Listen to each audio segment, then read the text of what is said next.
So student, आता question number 10 हा आपल्या प्रॅक्टिस सेटचा लास्ट प्रॉब्लेम आहे. यामध्ये बघा काय दिलेलं आहे. In an AP 17th term is 7 more than its 10th term. म्हणजे 17वी टर्म जी आहे ती 10व्या टर्म पेक्षा 7ने जास्त आहे.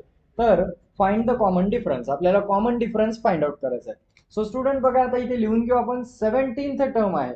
17th टर्म म्हणजे मी तिला A17 किंवा T17 असं लिहू शकतो, राईट. सो A17 ही जी टर्म आहे 7ने जास्त आहे, म्हणजे 7 प्लस कोणापेक्षा, त्याच्या 10व्या टर्म पेक्षा, म्हणजे A10 पेक्षा 7ने जास्त आहे A17. तर मी त्याला असं लिहू शकतो.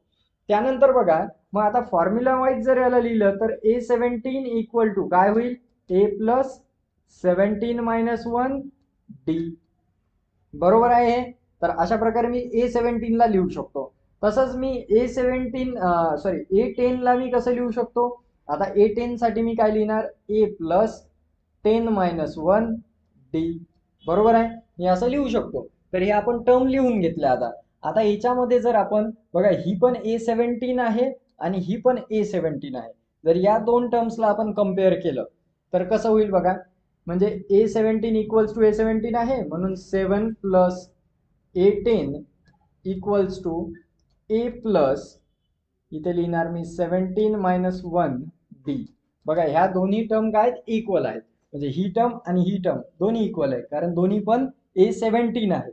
आणि आता जर A10 ची व्हॅल्यू ही मी पुट केली या A10 च्या जागेवर, जर ही व्हॅल्यू मी पुट केली A10 च्या जागेवर, तर कसं बनेल इक्वेशन बघा.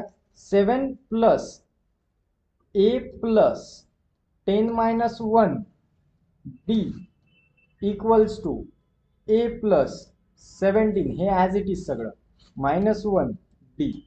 आलं लक्षात. काय केलं मी, फक्त A10 च्या जागेवर ही A10 ची टर्म पुट केली, कारण आपल्याला D ची व्हॅल्यू काढायची.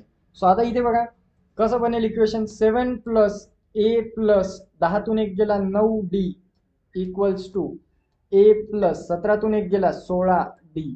आलं लक्षात. आता इथे A आणि A सारखे काढून टाकले आपण. ते इथेही काढू शकत होतो, काढून टाकले. तर इथे बघा, आता हा 7 इकडेच राहू दे. आता 9D जो प्लस मध्ये इकडे गेला की मायनस मध्ये. So 7 equal to 16D minus 9D. तर 7 इक्वल टू, या दोघांचं जर सबट्रॅक्शन केलं तर 7D येते. म्हणजे जे D इक्वल्स टू 7/7, म्हणजेच आन्सर येते 1.